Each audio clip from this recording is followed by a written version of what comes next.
এদিকে যদি স্কেটিং করতে হয় তাহলে এদিকে দাঁড়া থাকতে হবে একটা না 40 মিনিট দাঁড়া থাকতে হবে, তারপরে এটাতে ঝুলন ঝুলন যাইব।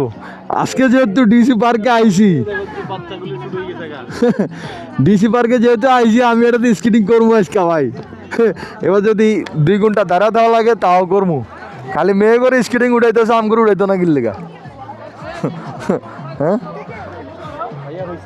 ওই পামুনি ভাই, আমরা আরো 1 ঘন্টা আগে দিকে দাঁড়িয়ে ছিলাম, আবার ঘুরে অনেকে আবার নতুন করে দিয়ে লাইছেন, আবার আবার 1 ঘন্টা।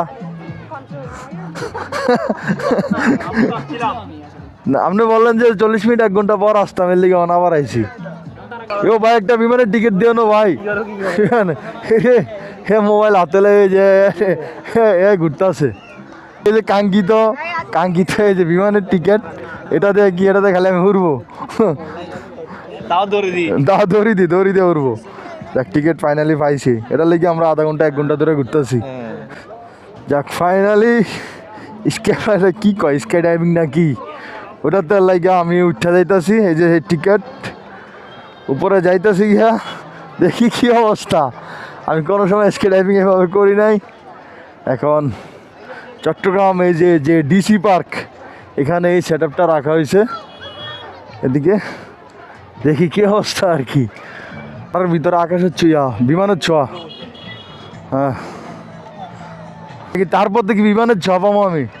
হ্যাঁ ওই ল্যান্ডিংয়ে, আচ্ছা আচ্ছা। যাকে এখন ভাইয়া আমার সেট আপটা দিতেছে। ভাই এমনি তো কোরবানিতে গরু বানছিলাম।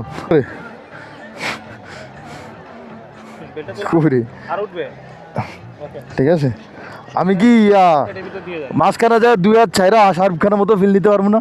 যদি বডি ব্যালেন্স ঠিক রাখতে পারেন তাহলে দিতে পারেন, সমস্যা আনালে কি কাটতে যাবো? এখন হাত দিতে হবে না কোথাও। আচ্ছা আচ্ছা, টাইট করে লাগেন ভাই, টাইট করে ভাই। এটা লাগাইছেন ঠিক করে সব? হ্যাঁ ওকে চেয়ারে বসে, আচ্ছা আচ্ছা, চেয়ারে বসে ওই বসে না। হ্যাঁ হ্যাঁ হ্যাঁ, ওকে ওকে ওকে তারপরে ওকে ওকে। হ্যাঁ লাই লাগতে সবার আল্লাহ আল্লাহ আমার রক্ষা করো আল্লাহ।